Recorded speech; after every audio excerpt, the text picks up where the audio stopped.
what we're actually doing right now. They're really masters at this. Yep. I mean, they've been at this for years, and they're excellent at it.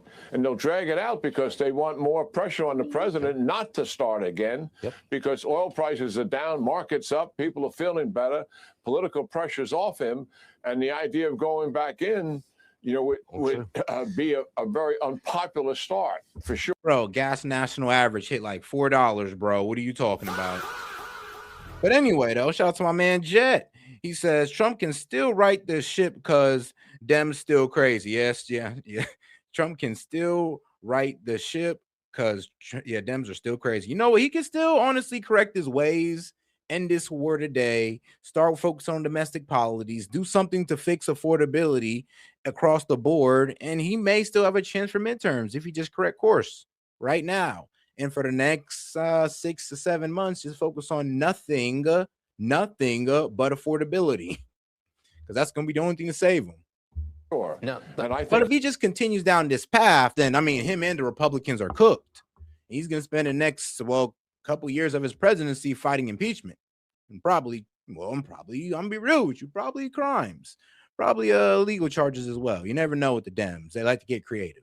He has to do exactly that, but hold to the 2-week deadline. Iran can't outgun us, so they're trying to outlast us. America's patience is running thin, and so is Iran's grace period. Yeah, because they've been trying to outlast us. Remember, Iran wins this war not by taking out our military, which is they would never do, never do. But they win this by surviving the onslaught of our militaries. Their regime still staying in place, them still having control of the Strait of Hormuz. If they can sit there and survive our onslaught and we just say, all right, whatever, and everything's still in place for them, then yeah, they win. Even if we do decimate their military, and if we do not decimate their military, but even if we do decimate their Navy, their Air Force, none of that matters. As long as the regime still stands, as long as they're still got their enrichment, as long as they still got their missiles, they win. They promised to completely open up the strait, and all we're getting is a trickle. It's really the unfair side of being on the other end of an asymmetric warfare. It sucks to be us right now, because they got to do so little and the bar is so low for them just to win. 8 hours, only 10 ships have crossed, only 2 of them oil tankers. Before the war, hundreds sailed through every day. And now they want to set up a little toll booth. At first, Trump wanted a cut, but now he's soured on the concept. He said, quote, they better not be, and if they are, they better stop now. Bridge and Power Plant Day made the gay Ayatollah wake up from his coma, and he told his ministers to get a deal done and open the strait. So why isn't the strait open? That's what the president wants to know. Quote, Iran is doing a very poor job, dishonorable, some would say, of allowing oil to go through the Strait of Hormuz. That is not the agreement we have. The Iranian ministers who cut a deal with Trump, how do they even tell the toll booth operators on Karg Island there's a truce? No one has cell phones. They're hiding in caves. There's no internet. Actually, there is internet. Yeah, Iran is actually, the internet's on Iran. They've just blocked access to all sites, all websites outside of Iran, because us in Israel were using these websites to track down people and, conduct our strikes, which is within our capability. But yes, so the internet's not shut down. They can still call people inside of Iran, but calling people outside of Iran that ain't it. It ain't happening. And of course, they can operate websites that are Iranian websites, but they're not allowed to go outside of that. But they're on X, though. Some of them are still able to get on X and all that good stuff. It's like 10 years after World War II was over. We were still finding Japanese soldiers armed to the teeth on a jungle island. The Ayatollah is just a cardboard puppet. The Guard runs the country. The mullahs are canceled. It's a military dictatorship now. And in order for the generals to survive, they need currency. And they found a way to make money off the strait: oil kickbacks and toll fees. We knocked out their factories, steel and chemical plants. There's mass unemployment. No one's getting paid, and inflation's 10 times worse than Biden's. They lost the war, so manipulating Hormuz is their last resort. It makes America mad, and it makes them money. The gay Ayatollah and his ministers aren't in charge, and they don't have the clout to negotiate with Vance. The IRGC wants the clout is crazy. They like, man, all right, you know what? bro wrong, but I just love the American pride sometimes. He's like, man, they're not even worthy of talking to our vice president. I'm like, you know what? I love the American spirit, but I'm gonna be real with you. Our vice president needs to step in that negotiation room because I do not trust Witkoff or Kushner for nothing at all. Especially their relationship with the Israelis is quite wild, especially Kushner being a family friend of the Netanyahus. Yeah, don't like that whatsoever.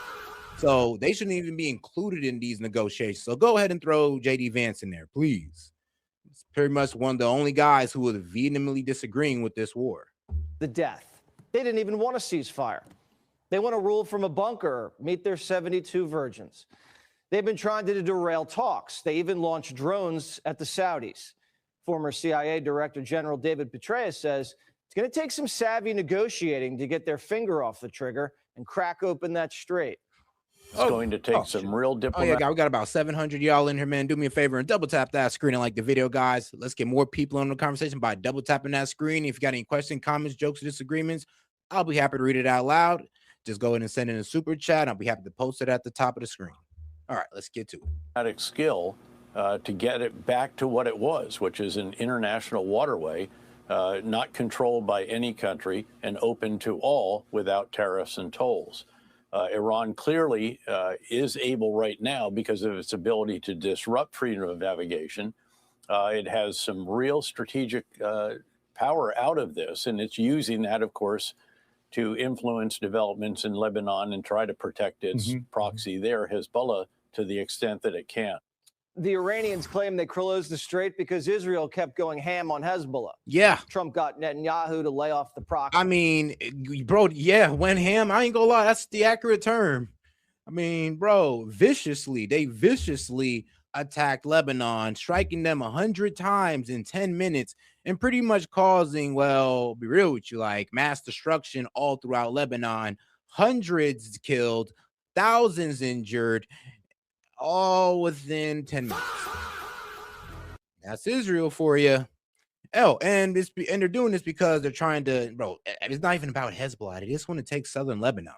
And Hezbollah is in the way of taking them southern Lebanon. The whole reason why Hezbollah was created was to stop Israel from taking southern Lebanon that they've been trying to do since the 70s. So there's a little bit of history for you. But all right, though, let's go into some of these strikes that are happening in Lebanon. All right, let's get right to it.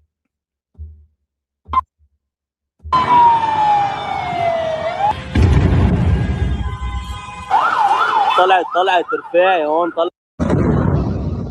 يا ماما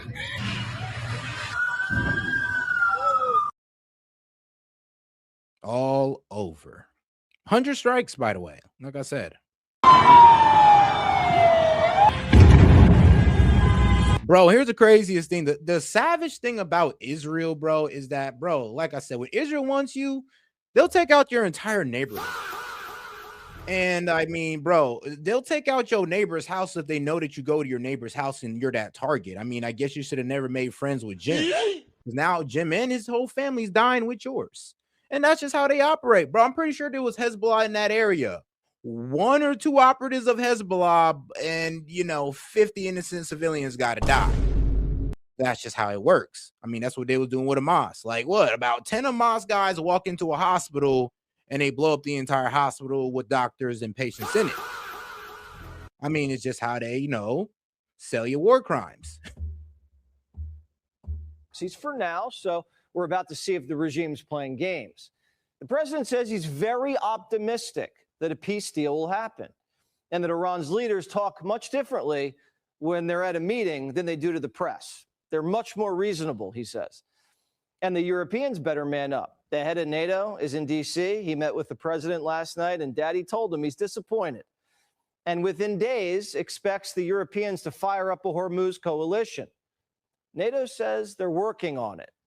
Each country is now looking for what they can do to contribute to this, to make sure that the Strait of Hormuz. Oh, and for those of you who don't understand, because I know I thought I seen somebody in the chat pretty much say, well, the terrorists like to hide amongst them. And I'm like, yeah, but here's a problem with that. Like I said, this will constitute a war crime. If this strike proportionally affects civilians more than, militants. So let's be real. If you conduct a strike and you kill like 10 Hezbollah, but you killed 100 citizens, that's a war crime.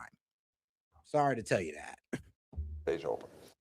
Brits, begrudgingly, are saying they'll take the lead. This war wasn't our war, but my job is to protect the UK. It's already had an impact on the UK, and it's very important we get the Strait of Hormuz open. There's a lot of work to do there. The British have 2 carriers sitting on the side of the seashore in South England. One's in for repairs. The other's just docked. It's like owning a Lamborghini, but you're afraid to drive it. Same thing with the French. They have a nuclear-powered aircraft carrier, the Charles de Gaulle. It's just hanging around the Mediterranean. It could be in the Gulf in just a few days. We saved the French twice from the Germans. They can't do mop-up duty in the Strait with Iran's entire navy at the bottom of the sea. Bro, you tripping. Come on now. And first off, I don't even like how we're doing them right now. We're trying to literally drag them into a war that we didn't even tell them about. And then, like I said, the whole NATO alliance wasn't to drag each other into wars. It was a deterrent from having any other country just attack you. Like, yeah, Russia's less likely to attack you as a NATO country if they know that America's gonna back that country up. That's what it was all about. Not that we can drag these guys into a conflict and they can drag us into a conflict. That's never what this agreement was about. I get leaving NATO because they barely pay their fair share and all this good stuff, and we could save a lot more money just getting out of it. I get that argument, but trying to drag these guys into a conflict is insane. And think about it. A conflict that, well, we started with Israel. We created the mess of the Hormuz, of the Strait being closed, and now we're asking NATO to clean it up. I mean, that's kind of a dickhead move, guys. I'm be real with you. Like, come on now. That's distasteful. And Italy might be game 2. They say, we'll see. Daddy's got to get the kids to move out. They can't live in the basement forever. But if they do, they got to pay rent. Do you still consider him daddy after yesterday? Well, on the daddy thing, this is a language problem. In Dutch, you would say, hey, the translation of your father is daddy. And I said, hey, yeah, sometimes daddy has to be angry. So I was not calling him my daddy, but but of course, daddy has also a special connotation. And I now have to live as this the rest of my life. Europe gets most of its oil from the Strait. So if it doesn't open soon, they might have to ration fuel. Same thing with the Asians. I love our allies, but they're on welfare, and it's ruined their work ethic. Yeah, but isn't it kind of fucked up to sit there and make these guys go through these power cutbacks, power outages, all this crazy stuff these countries got to do to save energy, and we're putting them through it. And these countries are our allies, by the way. So, I mean, like I said, it's a bit of a dickhead move to sit there and tell them to clean it up when they're low-key suffering from our actions that we imposed upon them. And if you don't feel bad, watch this. The world was warned this could happen, and now it actually is. The Philippines just became the first country in the entire world to declare a state of emergency because of fuel shortages linked to the war in the Middle East. This is because a staggering 98% of the fuel that the Philippines imports needs to pass through the Gulf region. And it's not just them. The whole world is now facing its biggest restrictions on fuel since COVID. Slovenia just became the first EU state to begin fuel rationing, so you can now only buy 50 liters max of fuel per day. Meanwhile, the IEA has now advised their 32 member countries, which include the likes of Australia, Germany, Japan, France, and the UK, to implement various fuel-saving measures, including even lowering their highway speeds by 10 kilometers an hour. China have temporarily banned fuel exports to protect their domestic supplies. Australia are facing what's described as a national crisis, where hundreds of their petrol stations are running dry from panic buying and shortages. South Korea have begun considering work-from-home policies and have also introduced price limits for fuel for the first time in decades, along with other countries like Croatia, Hungary, Brazil, and Thailand. Cuba are really struggling this week with numerous countrywide power cuts only made worse by the fuel shortages. Japan will begin their biggest ever release of oil from their strategic reserves this week. And as for the United States, well, Trump was asked about the Strait of Hormuz, and he said this. We don't need it. We have a lot of oil. We're the #1 producer anywhere in the world times 2.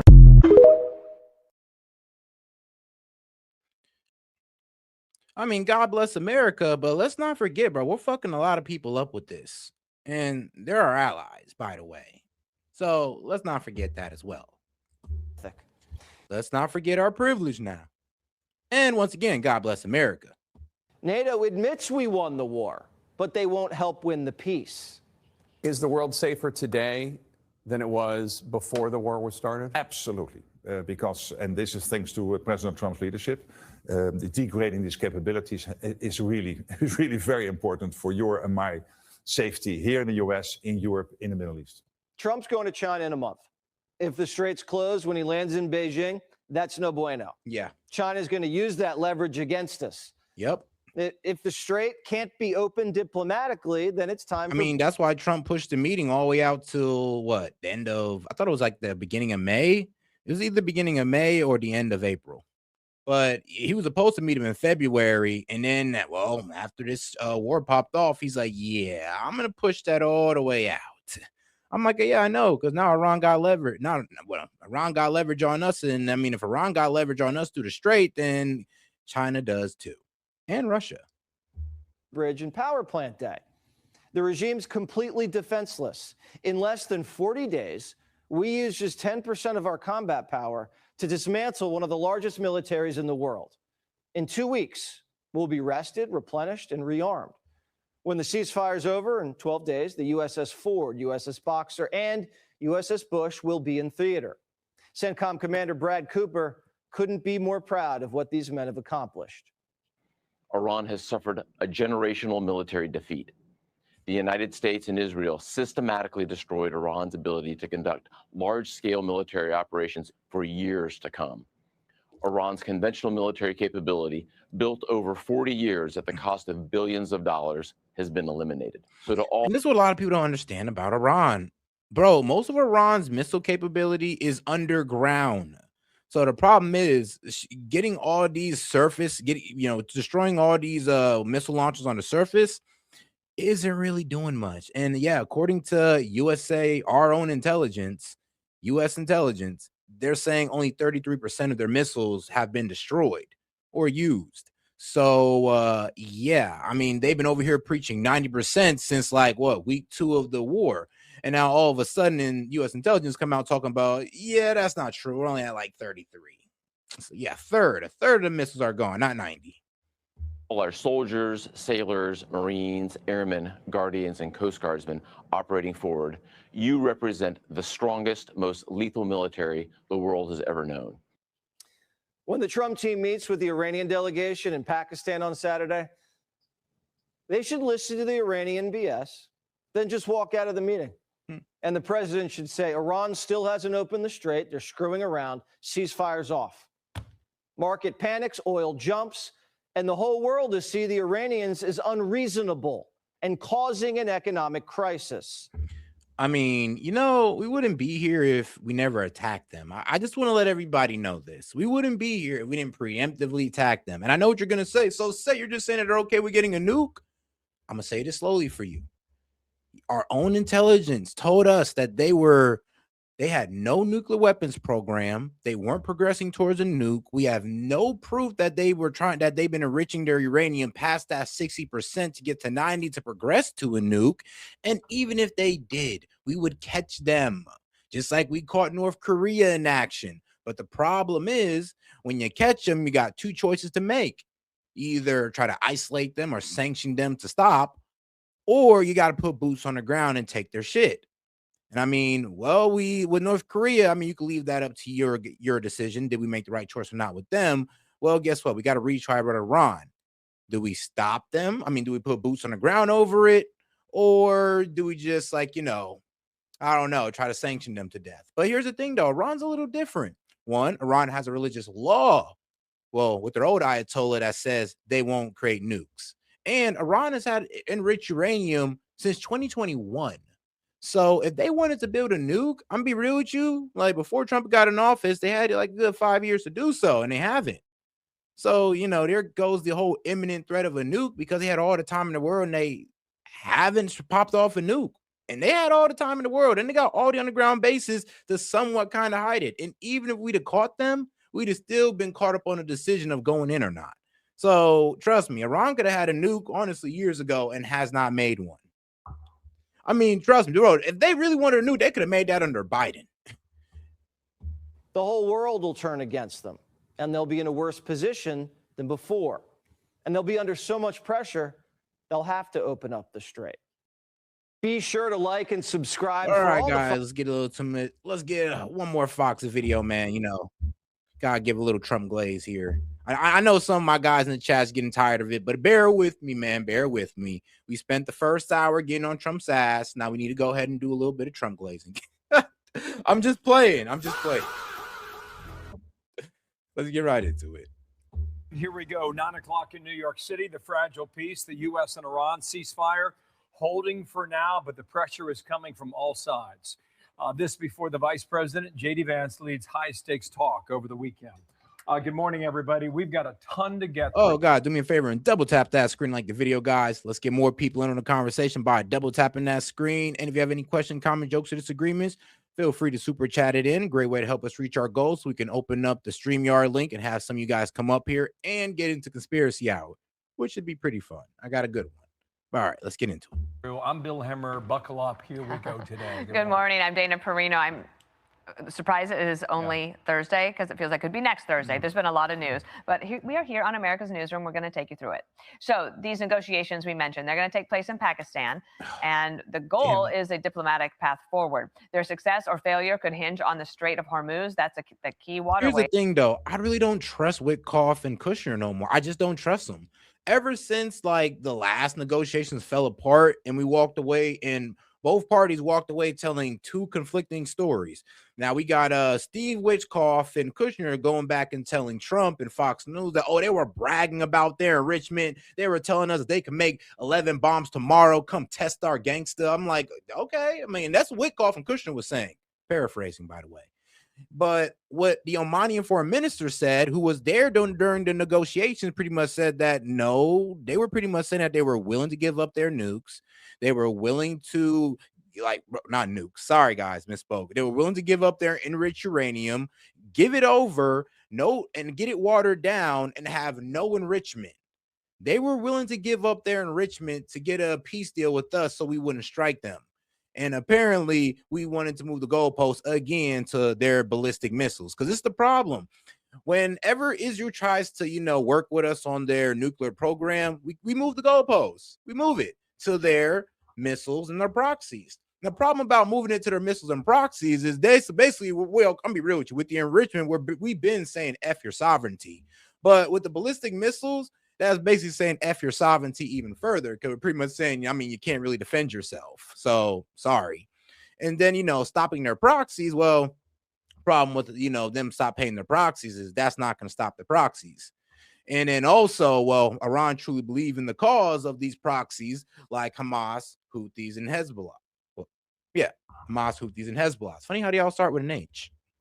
Path forward. Their success or failure could hinge on the Strait of Hormuz. That's the key waterway that's still closed. Meanwhile, President Trump warning that U.S. forces are ready to resume their devastating strikes unless the regime complies with the deal. So here was the post from late last night. Here we go. It's a long one.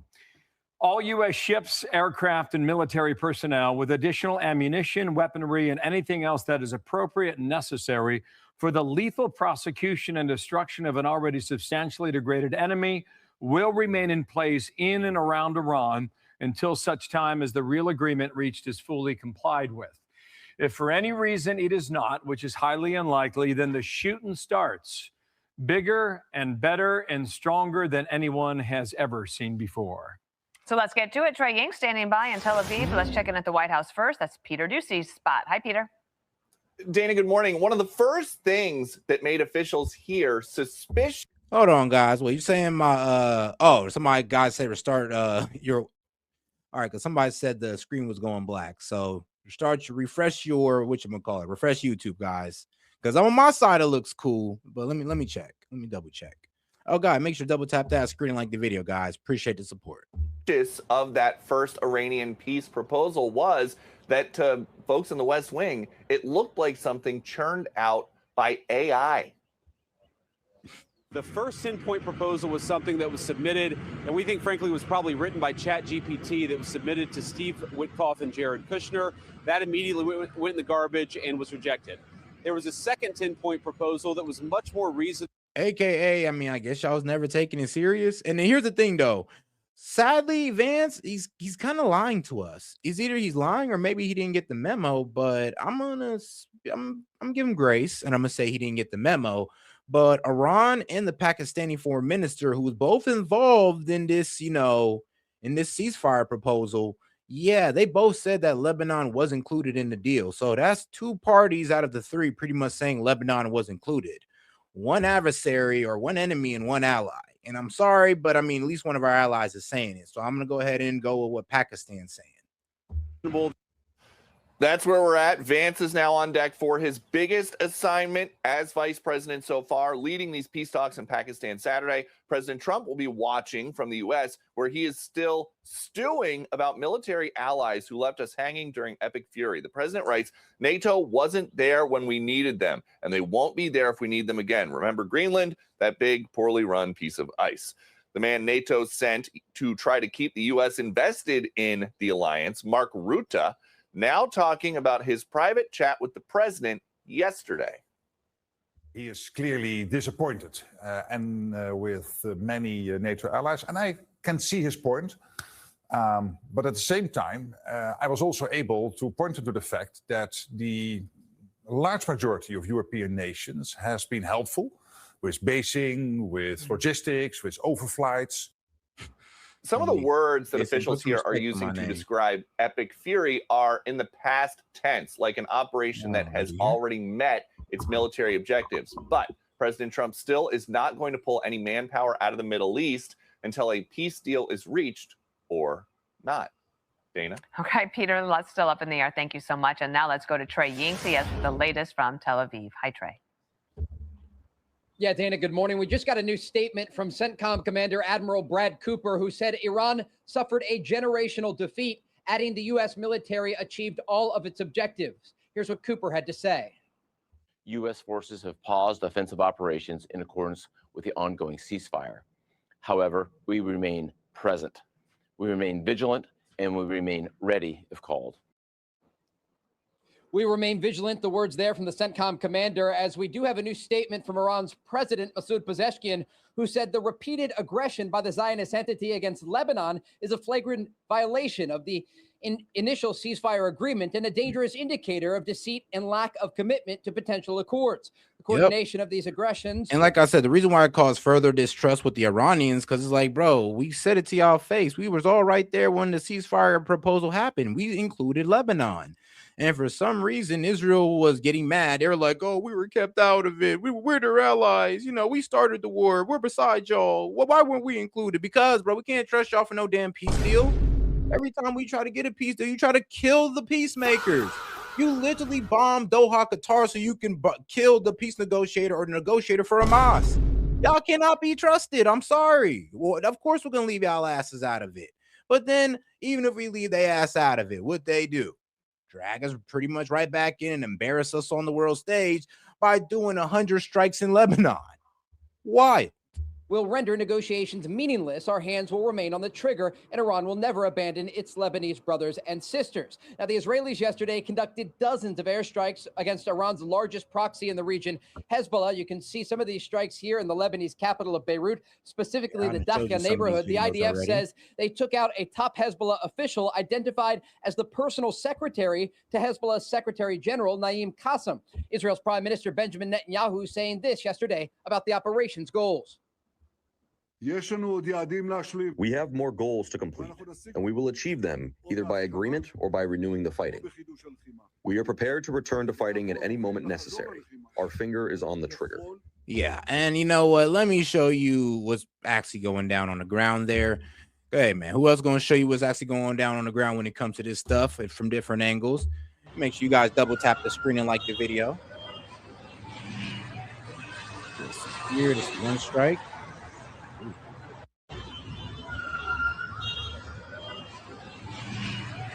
Next one. هيا ضربة عنا يا بر حصل.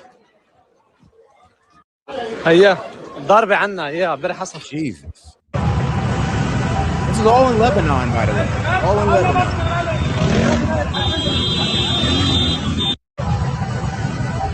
So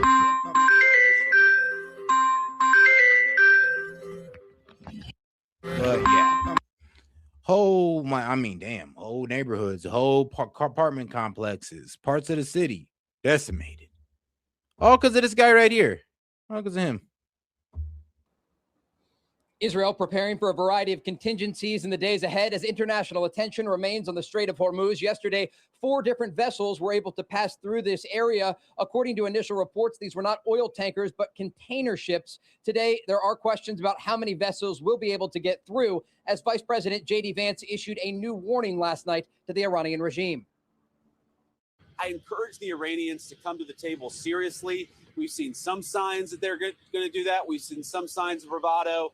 Fundamentally, we're in a good spot. They're reopening the straits. We have a ceasefire. And frankly, if they break their end of the bargain, then they're going to see some serious consequences.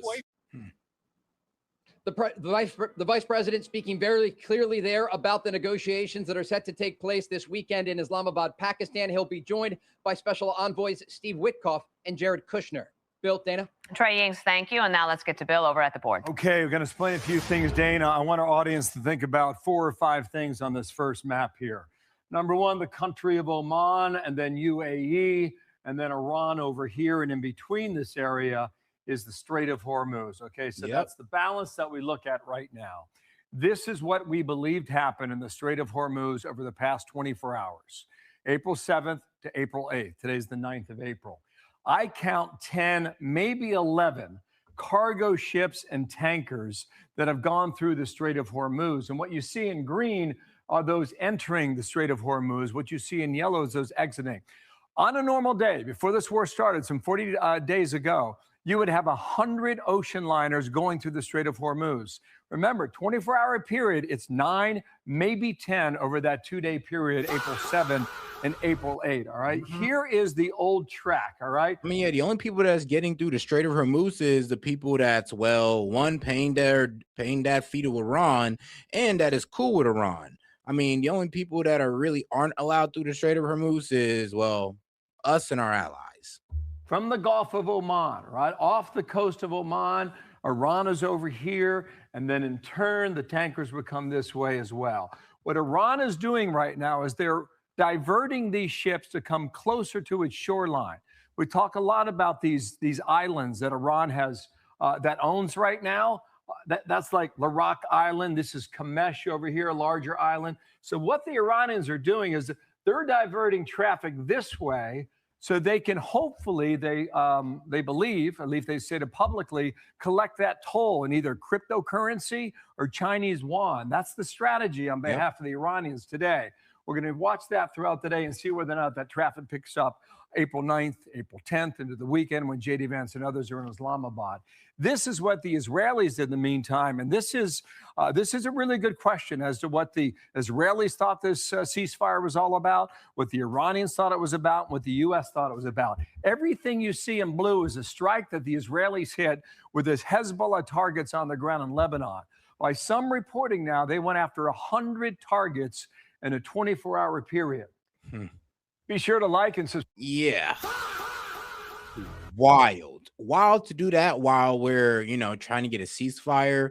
You guys want to go ahead and carry off one of the biggest strikes ever on Lebanon, like one of the biggest strikes in history. Like, they broke a record with those strikes, by the way. That's what makes it even more crazy. And we're just kind of looking at Israel sideways right now. Like, are you serious? Like, oh, look, bro, I understand maybe like 1 strike, but you did 100? I mean, bro, that was unnecessary as hell. Like, why? The only reason I can think of is because you just don't want this ceasefire to happen. You want us to keep going to war with Iran. All right, got it. That's why I think we should back out and let Israel fight them at this point, because they don't want this to stop. So go ahead, like, let's let us stop and let's let Israel continue. I think that's fair. It's like it sounds like that's what they want, to be quite honest with you. And I think we should give them it. Let's not be stingy with the action here. Let's pass it a little bit out. Let's give some to Israel. I mean, this should be all right. But all right, though, let's get over to our guy here, Alex.